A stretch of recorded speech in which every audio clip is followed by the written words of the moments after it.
할렐루야. 하나님의 크신 사랑이 이 시간 우리 가운데 가득한 줄 믿습니다. 오늘 우리는 시편 73편 27절로 74편 1절의 본문을 가지고 하나님의 말씀, 하나님을 가까이 하라라는 제목으로 말씀을 함께 나누도록 하겠습니다. 2024년도가 밝았습니다. 한 해 저희 교회가 가야 할 길이 바로 오늘 설교 제목입니다. 그래서 2024년도 저희 교회 표어가 바로 하나님을 가까이 하라입니다. 우리 같이 한번 읽어보겠습니다. 시작! 하나님을 가까이 하라. 우리 옆 사람에게 인사합시다. 하나님과 가까이 하십시오. 하나님과 가까이 하십시오. 이것이 저희 올 한 해 표어입니다. 다음 주부터는 우리가 데살로니가 전서를 강의할 겁니다. 그래서 이번 주에는 한 해 우리가 지향하는 방향에 대해서 말씀을 나누도록 하겠습니다. 우리 28절을 같이 읽어보겠습니다. 시작! 하나님께 가까이 함이 내게 복이라. 내가 주 여호와를 나의 피난처로 삼아 주의 모든 행적을 전파하리이다. 28절을 이 NIV 성경으로 보면 God to near me라고 말하고 있습니다. God to near me. 공동 번역에서 이것을 가장 잘 표현했습니다. 하나님 곁에 있는 것이 나는 좋습니다. 하나님 곁에 있는 것이 나는 좋습니다. 여호와께 가까이 하니 내게 복이라. 이것은 우리 개역 개정 한글의 개역 개정으로 번역이고, 이것을 공동 번역으로 보면 영어 그대로 하나님 곁에 있는 것이 나는 좋다라는 것입니다. 28절에 복이라는 단어가 히브리어로 원래 이 토부입니다. 토부인데 이 원뜻이 바로 히브리어로 보면 좋다, 옳다, 즐겁다라는 것입니다. 이 토부라는 단어가. 그러므로 시편 73편의 시인은 하나님과 함께하는 것이 좋고, 하나님께서 함께하는 것이 옳으며, 하나님과 함께하는 것이 즐겁다라고 표현하고 있는 것입니다. 뭐라고요? 어떤 인생이 가장 행복한 인생일까요? 바로 하나님과 함께하는 것, 하나님 가까이 있는 것이 가장 큰 기쁨이다라고 말하고 있는 것입니다. 사랑하는 성도 여러분, 여러분은 누구와 함께 있을 때 가장 좋고 누구와 함께 있을 때 가장 즐겁습니까? 아주 유아스러운 질문이지만 우리는 이 질문 앞에 대답을 해봐야 됩니다. 왜냐하면 이 질문에 이스라엘 백성은 하나님께서 원하시는 정확한 대답을 하지 못했기 때문입니다. 하나님은 언제나 이스라엘 백성들에게 이렇게 말했습니다. 내 곁에 있어라. 나와 함께 있어라. 나를 떠나지 말아라. 하지만 이스라엘 백성들은 그 하나님의 말씀을 거역하고 하나님을 떠났고 하나님과 함께 있지 못했습니다. 심지어 하나님께 대항했습니다. 대항. 무엇이 하나님을 대항하는 것일까요? 나는 하나님이 싫어요. 나는 하나님이 미워요. 이것이 하나님을 대항하는 것일까요? 물론 이것도 하나님을 대항하는 것입니다. 현실의 삶에서 보면 하나님을 대항하는 것이 뭐냐? 바로 하나님을 사랑하지만 세상도 사랑하는 것. 또한 하나님보다 세상을 더 사랑하는 것. 이게 바로 하나님을 대항하는 것입니다. 오늘 본문처럼 표현한다면 하나님을 가까이 하지 않고 세상을 가까이 하거나 세상을 더 가까이 하면 이것이 하나님을 대항하는 것입니다. 27절 같이 읽어보겠습니다. 시작! 무릇 주를 멀리하는 자는 망하리니 음녀같이 주를 떠난 자를 주께서 다 멸하셨나이다. 누가 하나님을 대항하는 자입니까? 하나님을 멀리하는 자입니다. 누가 하나님의 반대편에 서 있는 자입니까? 하나님을 떠난 자입니다. 하나님을 버리고 다른 신을 섬기는 자가 하나님을 대항하는 자입니다. 우리는 지금까지 설교를 들으면서 우리는 지금까지 들었던 설교를 생각해보면 언제나 하나님은 내 편이시고 나를 돕는 분이시고 나와 함께 하시고 내가 어려울 때 도와주시는 분이고 내가 잘못을 했더라도 용서해 주시는 분이라고 그런 말씀을 들었습니다. 물론 그 말씀도 맞는 말씀이에요. 항상 좋은 하나님, 나에게 복을 주신 하나님, 내 가정을 지켜주시는 하나님으로만 들었습니다. 근데 여러분, 이런 말씀도 성경에 있습니다.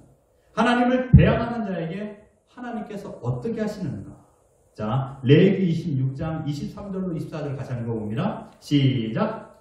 이런 일을 당하여도 너희가 내게로 돌아오지 아니하고 내게 대항할진대 나도 너희에게 대항하여 너희 죄로 말미암아 너희를 7배나 더 치리라. 하나님께 돌아오지 않는 자, 하나님께 가까이 하지 않는 자, 이들이 바로 하나님을 대항하는 자요. 그들 향하여 하나님께서 뭐라고 말씀하셨습니까? 하나님이 나도 너를 대항할 것이다. 27절과 28절 또 한번 읽어보겠습니다. 시작. 너희가 이같이 될지라도 내게 청종하지 아니하고 내게 대항할진대 내게 진노로 너희에게 대항하되 너희의 죄로 말미암아 7배는 더 징벌하리니. 대항이라는 단어가 성경에서 나온 부분이 레위기 26장입니다. 대략 7번 정도 나오는데요. 하나님께 청종하지 않는 자, 이가 바로 하나님께 가까이 하지 않는 자고 이것이 하나님을 대항하는 자입니다. 그리고 결국 하나님은 그들을 향하여 진노하시고 그들을 대항하시고 너가 죄를 지은 것보다 7배나 더 많이 갚을 것이다 라고 말씀하셨습니다. 이 말씀의 대상은 이방 사람들이 아닙니다. 하나님을 믿는 사람들에게 이 말씀을 하신 거예요. 하나님을 믿는 사람들, 곧 신자들이 하나님을 대항한다라면, 하나님보다 세상을 더 사랑하고 세상을 더 가까이 간다라면 하나님 어떻게 하시겠다고요? 하나님도 대항하시겠다라는 거예요. 너무 무서운 말씀 아닙니까? 여러분 주위에 적이 있어요. 원수가 있어요. 나를 공격하는 사람이 있어요. 한 사람만 매일 내 뒤를 쫓아온다고 생각해 보십시오. 얼마나 무섭습니까? 그런데 하나님, 천지를 만드시고 온 땅을 다스리시는 하나님이 나를 대항한대. 살 수 있을까요? 살 수 없습니다. 신자는 누구를 말하는 사람입니까? 하나님과 함께하는 사람이 신자입니다. 신자는 누굽니까? 하나님이 좋아서 하나님과 함께 길을 걸어가는 사람이 신자입니다. 신자가 누굽니까? 하나님이 옳습니다 라는 것을 인정하는 자가 신자입니다. 인생길을 혼자 걷는 것이 아니라 하나님과 함께 걸어가는 자가 바로 신자인 것이죠. 그런데 이러한 신자들이 하나님을 대항했습니다.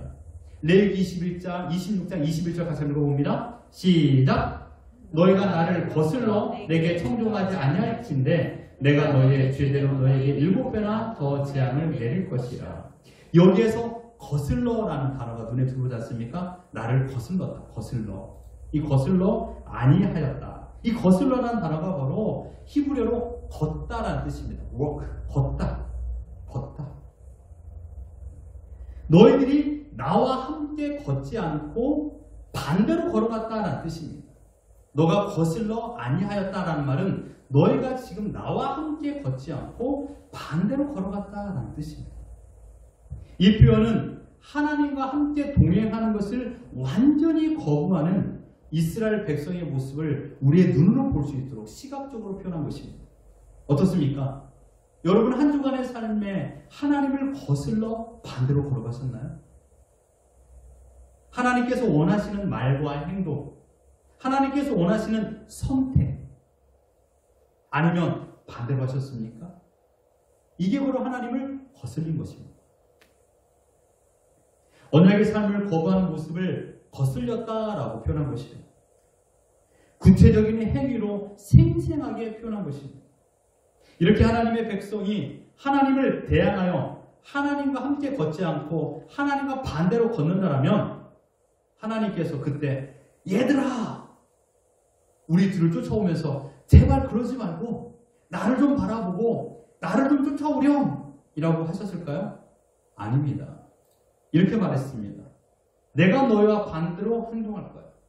내가 너희와 반대로 행동할 거야. 너가 나와 함께 걷지 않아? 그러면 나도 너와 반대로 행동할 거야. 나도 너랑 같이 걷지 않고 반대로 걸어갈 거야 라고 표현한 것입니다. 얼마나 무서운 말씀입니까? 우리는 언제나 하나님은 나를 사랑하기 때문에 나를 기다리고 계셔라고 생각합니다. 물론 그것도 틀린 말이 아니에요. 하지만 하나님은 계속해서 우리에게 사인을 주세요. 너 그렇게 하면 안 돼. 우리 아버지 어머니가 아들, 딸에게 말하잖아요. 너 그렇게 하면 안 된다. 목소리가 작아요, 처음에는. 근데 점점점 목소리가 커져요. 너 그러면 안 돼! 이렇게 말하죠. 하나님 말씀하셔요. 그 길로 가면 안 돼. 돌아와야 돼. 그럼 끝까지 돌아오지 않고 자기 길로 갈 때 하나님께서는 나를 떠나 반대로 걸어가십니다. 이것이 대항입니다. 결국 그 대항의 결과가 어땠습니까? 74편 1절 같이 한번 읽어봅니다. 시작! 하나님이여 주께서 어찌하여 우리를 영원히 버리시나이까? 어찌하여 주께서 기르시는 양을 향하여 진노의 영리를 품으시나이까? 결국은 하나님께서 하나님을 대항하는 자가 있다면 하나님도 그를 대항할 때 그 결과가 무엇이냐? 멸망입니다. 멸망. 오늘 시편 74편은요. 이스라엘 역사의 가장 암울한 시기에 기록된 말씀이에요. 이스라엘의 가장 암울한 시기가 언제일까요? 경제적인 어려움일까요? 아니면 나라에 큰 기근이 찾아온 것일까요? 아니에요. 가장 암울한 시기, 이스라엘이라는 나라가 멸망할 때입니다.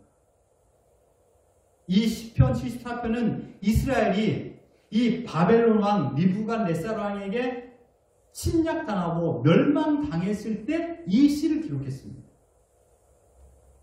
시인은 예루살렘이 바벨론의 침략으로 인하여 무참히 무너진 이 현실을 눈으로 보면서 하나님께 탄원하며 이 시를 기록했습니다. 하나님이여 주께서는 우리를 어찌하여 영원히 버리시나이까? 하나님께서 그토록 사랑했던 이스라엘 백성이 멸망한 것입니다. 이 멸망의 이유가 이스라엘이 약하고 바벨론이 강해서가 아닙니다. 1절에 보면 하나님께서 버리셨기 때문입니다. 하나님께서 우리를 버리셨기 때문에 이스라엘 백성이 멸망한 것입니다. 그렇다면 하나님께서 이스라엘을 버리시고 진노하신 이유는 무엇일까요? 다른 게 아닙니다. 하나님을 대항했기 때문입니다. 하나님께 죄를 범하고 하나님을 가까이 하지 않았기 때문입니다. 여러분, 우리 일을 잘하면 마일리지가 생기잖아요. 고가 점수도 있고요. 그 다음에 점수가 매겨지잖아요. 너 너무 잘했어. 10점, 20점, 30점 이렇게 계속 쌓여진다는 거예요. 그런데 여러분, 잘못하면 하나님 앞에 마일리지가 쌓여요. 하나님과 반대로 걸어가기 시작하면 그때부터 마일리지가 쌓여요. 얼마큼. 어느 정도가 되면 이제 경고의 메시지가 딱 오죠. 어떻게 해요? 건강에 문제가 오기도 하고 경제적인 문제가 생기기도 해요. 그럼 관계의 문제가 깨지기도 하고. 그때 이게 하나님의 주시는 사인이구나 생각하고 빨리 돌아와야 하건만 현실이 어렵고 짜증나는 일이 있으니 그 순간 하나님과 더 멀어지는 경우가 많아요. 잘못된 선택하는 데가 많다라는 것이죠. 결과적으로 어떻게 될까요? 바로 하나님께서 멸하게 큰 심판하신다는 것입니다. 이스라엘은 하나님의 선택받은 나라입니다. 하나님께서 이스라엘을 선택하신 이유는 다른 게 아닙니다. 오직 한 가지입니다. 하나님께서 이스라엘을 사랑했기 때문이에요. 그리고 하나님의 소망은 단 한 가지였습니다. 너가 밖에 나가서 나의 이름을 증거하라 이런 거 아니었어요. 내가 너희를 사랑한 것처럼 너도 나를 사랑해라. 이 말을 오늘 본문으로 표현한다면 나와 가까이 있어라 이거예요. 하나님께서 이스라엘 선택한 이유 단 한 가지, 나와 가까이 있어라. 그런데 이스라엘 백성은요, 자신들의 신분을 망각했습니다. 신랑 되시는 하나님을 사랑하는 것보다 이방 신들을 더 사랑했습니다. 내 남편에 만족하는 것이 아니라 이웃집 남자들에게 마음을 두고 있었다는 것입니다. 그래서 하나님을 대항하기 시작했습니다. 하나님과 점점점 멀어졌습니다. 여러분, 이 사실 아십니까? 하나님과 멀어지는 그 순간 영적으로 타락할 가능성은 더 커집니다. 영적으로 타락하면 도덕적 타락은 너무도 쉽습니다. 영적으로 하나님과 멀어지면, 영적으로 타락하면 도덕적 타락은 일도 아니에요. 너무 쉬워요. 하나님은 수많은 방법과 시간을 할애했습니다. 하지만 그들은 하나님의 음성을 거부했습니다. 마침내 이방 민족으로 하여금 이스라엘 백성을 내리치도록 명하셨습니다. 그러나 이스라엘 백성의 생각은 하나님의 뜻을 전혀 알지 못했습니다. 언제나 어려움이 있을 때마다 하나님께서 도와주셨던 것처럼 지금 느부갓네살 왕의 침공을 받을지라도 우리를 하나님께서 지켜주실 거야 라는 긍정적인 마인드를 가지고 있었던 것입니다. 그런데 하나님은 그들을 내버려 두기로 결정하셨습니다. 가장 무서운 말이 무엇인지 아십니까? 내버려 두사입니다. 내버려 두사. 어찌하여 우리를 내버려 두시나이까? 여러분들이 기도할 때 이렇게 기도해야 돼요. 하나님, 내가 지금 이렇게 힘든데 하나님 왜 나를 내버려 두세요? 라고 기도하지 않습니까? 하나님께서 우리를 내버려 두실 때 가장 비참한 인생을 사는 것이 이 버리다, 내버려 두다 라는 74편 1절에 이 내버려 두다 라는 단어가 히브리어로 자나입니다. 자나, 버리시나이까, 리젝트. 이게 바로 거부하다, 쫓아내다 라는 뜻입니다. 내 영역에서, 내 공간에서, 내 방에서, 내 집에서 발로 차버리는 거예요. 쫓아낸다는 거예요. 이게 버리다라는 것이죠. 너 내 방에 들어오지 마. 너 우리 집에 들어오지 마. 내버리는 거예요. 하나님께서 내 백성을 버리거나 쫓아내실 때 이 단어를 썼습니다. 있잖아. 버리다. 내 방에서 나가. 내 영역에서 나가. 이게 가장 무서운 심판입니다. 우리 아들, 우리 딸들이 내 방에 들어오지 마! 이럴 때 있잖아요. 가끔. 가장 아빠, 엄마의 마음을 아프게 하는 말이에요. 그러니까 우리 자녀들 절대로 그만하면 안 돼요. 왜 엄마, 아빠를 리젝해요? 그러면 안 되죠. 혹시 남편 거 안 해? 내 침대에서 나가! 안 돼요. 이러면 안 돼요. 짠하면 안 돼요. 절대 그러면 안 됩니다. 가장 무서운 말이에요. 지금 가장 무서운 심판을 하나님께서 이스라엘 백성에게 했어요. 내 영역에서 나가. 우리는 간혹 이런 말을 자주 해요. 네 마음대로 해라. 네 마음대로 해라. 아주 큰 자유인 것처럼, 아주 큰 힘이 있는 것처럼 보입니다. 그런데 여러분, 네 마음대로 해라. 이것은 무관심이에요. 네 마음대로 해. 너의 행동이니까 너가 책임져. 이런 말이에요. 하나님의 심판 가운데 가장 무서운 심판이 바로 내버려 두심이에요. 가만히 계속 내버려 둬버리는 거예요. 로마서 1장 24절 같이 읽어봅니다. 시작.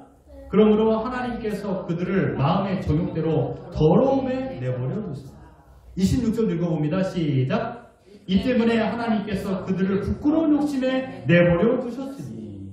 28절 시작. 또한 그들이 마음에 하나님 두기를 싫어하며 하나님께서 그들을 그 상실한 마음대로 내버려 두셨다. 아무런 문제가 아니라는 것처럼 보여요. 내가 하나님 앞에 잘못했어요. 하나님과 반대길을 걸어갔어요. 하나님을 대항했어요. 그런데 현실에는 아무런 문제 일어나지 않아요. 어떠한 심판도 없는 것처럼 보여요.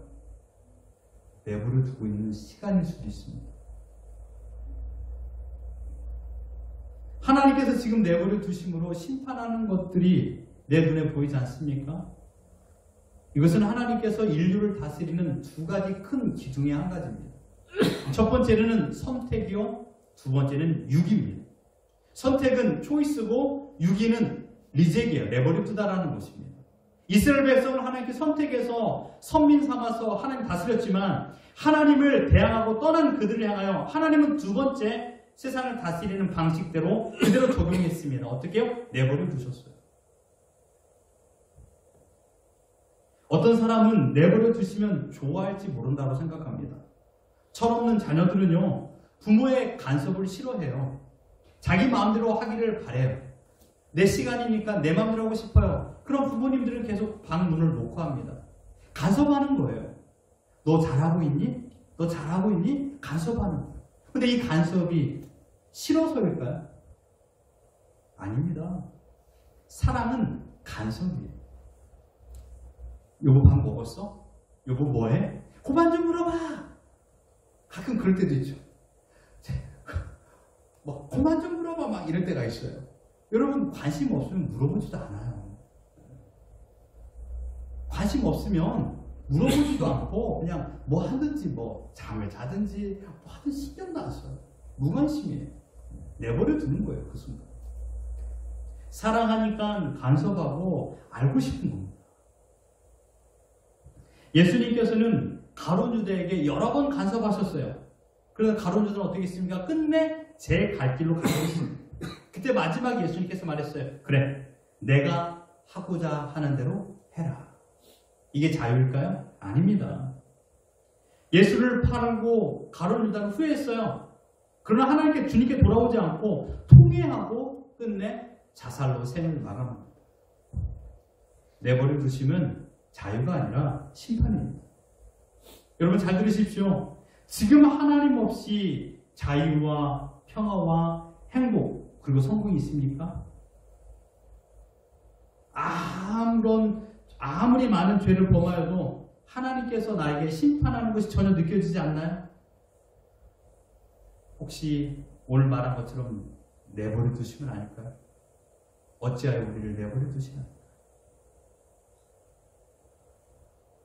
하나님은요, 사랑하는 백성을 간섭하십니다. 내 곁에서 항상 간섭하세요. 28절 같이 한번 읽어봅니다. 시작. 하나님께 가까이함이 내게 복이라. 그렇다면 어떻게 해야 하나님과 가까이 하는 것일까요? 무작정 하나님 내 곁에 계셔. 그렇게 생각하면 될까요? 아닙니다. 우리 1절을 같이 한번 읽어봅니다. 시작. 하나님이여 주께서 어찌하여 우리를 영원히 버리시나이까? 어찌하여 주께서 기르시는 양을 향하여 진노의 연기를 품으시나이까? 여기서 눈에 보이는 단어가 또 있습니다. 주께서 기르시는 양이라고 말했습니다. 주께서 기르시는 양. 하나님은 이스라엘의 목자이시고요. 이스라엘은 목자가 기르는 양으로 표현되어 있습니다. 목자 되시는 하나님은 자신의 양인 이스라엘을 사랑했습니다. 그래서 양을 푸른 초장과 쉴만한 물가로 인도하였습니다. 이스라엘이 광야 생활을 했지만 하나님은 가장 안전하고 편안하게 쉴 수 있는 곳으로 인도했던 것이죠. 여러분 이스라엘 숫자가 적습니까? 이스라엘 나라 숫자가 이 정도일 것 같아요. 우리만 있는 게 아니에요. 이 정도의 숫자가 아니에요. 남자 장정만 60만 명입니다. 대략 학자들이 계산해보면 200만 명이라고 말하고 있어요. 200만 명. 200만 명이 생활할 수 있는 땅이라면 얼마나 커야 할까요? 그것도 푸른 초장. 200만 명이 먹어야 하는 양식은 얼마나 많아야 될까요? 200만 명이 물을, 광야, 이 사막 한복판에서 어떻게 구할 수 있을까요? 목자 되신 하나님께서 사랑하는 양을 위하여 모든 것을 공급하셨습니다. 그러므로 우리는 주께서 기르시는 양을 보면서 한 가지 하나님을 가까이 하는 방법을 알게 됩니다. 무엇입니까? 바로 양은 목자를 절대 의존해야 된다는 것입니다. 하나님을 가까이 하는 방법은 하나님을 절대 의존하는 것입니다. 이것이 하나님을 가까이 하는 방법입니다. 하나님은 차선책이 아닙니다. 하나님은 최선책이 되어야 됩니다. 그럼 우리는 하나님이 여러분의 선택에 몇 번에 들어가 있어요? 여러분의 중요한 일상 가운데 하나님이 몇 번째입니까? 한번 생각해 보세요. 한 5초 시간 드릴까요? 지난주 여러분의 삶에 최고 우선순위가 무엇이었습니까? 하나님이 몇 번째냐고요? 10손가락 안에 들어갑니까? 네. 하나님은 차선책이 아니에요. 세컨 베스트가 아니에요. 하나님은 베스트 솔루션. 믿습니까? 하나님은 있어도 그만, 없어도 그만 그런 분이 아니십니다. 하나님은 언제나 변함없이 내 곁에 존재해야만 하시는 분입니다. 왜냐하면 나는 하나님 없이는 한시도 살아갈 수 없는 연약한 양이기 때문입니다. 하나님은 나에게 절대 의존의 대상입니다. 양이 목자를 떠나면 어떻게 될까요? 맹수의 먹이가 되어 죽습니다. 뿐만 아니라 눈도 어둡고 방향 감각도 무뎌 그래서 어리석은 양은 낭떠러지로 떨어져 죽습니다. 심지어 먹을 것을 찾을 능력이 없어서 스스로 굶어 죽습니다. 결국 목자를 떠난 양은 다 죽는다라는 것입니다. 사랑하는 성도 여러분, 목자 되시는 하나님, 우리 주 예수 그리스도께서는 내 존재를 너무도 잘 알고 계십니다. 내가 어디로 가야 하는지, 내가 무엇을 해야 되는지, 내가 어떻게 될지, 나의 2024년도가 어떤 인생으로 살아갈지 하나님은 모두 다 알고 계십니다. 우리에게는 하나님이 필요합니다. 그것도 절대적으로 필요합니다. 하나님을 절대 의존할 적에 비로소 진정한 안정과 평안과 즐거움을 누릴 줄 믿습니다. 이 사실 한 가지를 기억하십시오. 목자는 양을 사랑합니다. 그래서 양이 자기 마음대로 길을 가려 할 때면 절대로 가만히 내버려 두지 않습니다. 왜냐하면 결과를 알기 때문에 목자는 양의 결과를 아버지로부터 할아버지로부터 그 이야기를 들었습니다. 그래서 자기 마음대로 가려는 양을 향하여 자기가 가지고 있는 지팡이로 내칩니다. 또한 양의 옆구리를 콕 찌릅니다. 너 그쪽으로 가면 안 돼. 마찬가지입니다. 하나님께서는 이스라엘이 다른 길로 하나님을 떠나 반대 길로 갈 때마다 이방 민족을 들어서 지팡이 삼아 우리를 옆구리를 칠 때가 있습니다. 바벨론의 침공은 그러므로 하나님의 심판이지만 하나님의 사랑입니다. 더 이상 내버려두지 않겠다라는 하나님의 특단의 조치라는 사실입니다. 이것이 하나님의 사랑의 방법입니다. 그러므로 사랑은 간섭입니다. 죄는 자유를 주장하는 하나님으로부터 벗어나고 싶은 욕망이에요. 사랑받는 자가 누굽니까? 간섭받고 있는 자가 사랑받고 있는 자예요. 하나님의 사랑을 받고 있는 자가 누굽니까? 하나님의 간섭을 받고 있는 자입니다. 하나님의 사랑은 진행형입니다. 하나님의 사랑은 과거로서 멈춰있지 않습니다. 오늘도 내 곁에서 하나님과 가까이 하기 원하는 자들을 향하여 무한한 사랑을 공급하고 계십니다. 사랑하는 성도 여러분, 이제 말씀을 다 드렸습니다. 2024년도 여러분의 가정이 모두 평안하기를 저는 소망합니다. 하지만 2024년도에 분명 불 속에 들어가는 어려움을 경험할 것입니다. 우리 가정을 위협하는 거센 물파도가 닥칠 것입니다. 염려와 걱정거리가 매일 아침 우리의 현관을 노크할 것입니다. 어떻게 해야 될까요? 이런 문제들이 찾아올 때마다 어떻게 해야 될까요? 하나님을 절대 신뢰하며 하나님께 더 가까이 가야 됩니다. 어려운 일이 일어날 때마다, 힘든 일이 일어날 때마다 세상으로 나아가지 마십시오. 하나님을 대항하지 마십시오. 하나님과의 반대길로 가지 마십시오. 그 어려움을 통하여 하나님께서 나에게 무엇을 원하는가를 생각하고 하나님께서 원하시는 길로 걸어가십시오. 모든 인생의 결정, 순간의 결정에 하나님의 반대로 결정하지 말고 하나님께서 원하시는 결정을 하십시오. 내 마음대로 살고 싶은 생각이 듭니까? 사단의 유혹입니다. 그런 생각이 들 때마다 하나님의 심판의 지팡이를 기억하십시오. 하나님은 우리를 사랑하십니다. 그래서 우리가 잘못된 길로 하나님을 대항하여 다른 길로 가려 할 때마다 우리를 호되게 내리치십니다. 이것은 책망이요 또한 사랑입니다. 하나님의 징계는요, 우리가 하나님과 가까이 하기 위한 목적입니다. 현실의 어려움을 눈 감아 무시하지 마십시오. 하나님께서 나에게 이 어려움을 주신 이유가 무엇인가를 생각하며 하나님을 의지하시고 하나님과 더 가까이 가십시오. 하나님과 가까이 하는, 하나님께 가까이 하는 것이 더 좋습니다. 하나님께 가까이 하는 것이 옳습니다. 하나님께 가까이 하는 것이 즐겁습니다. 하나님께 가까이 하는 것이 세상에 있는 것보다 더 좋습니다. 그렇기 때문에 어제보다 오늘 하나님을 더욱 신뢰하시고 2024년도 하나님과 동행하는 것이 가장 즐겁다는 것을 여러분의 삶으로 맛보아알기를 소망합니다. 여러분의 삶에 가장 즐거운 것이 무엇인가를 하나님과 가까이 하는 것이 가장 큰 기쁨이라는 것을 여러분의 가정 식구들이 알게 해주십시오.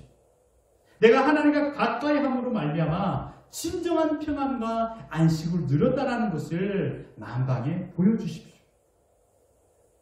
물같은 시험, 불같은 어려움이 온다 할지라도 두려워하지 말고 염려하지 말고 내가 너를 지명하여 내 것으로 불렀고 내가 너를 책임지겠다라고 약속하여 주신 그 하나님을 신뢰함으로 너끈히 강력하게 그 파도를 뛰어넘는 우리 모두가 되기를 예수 그리스도 이름으로 축원합니다.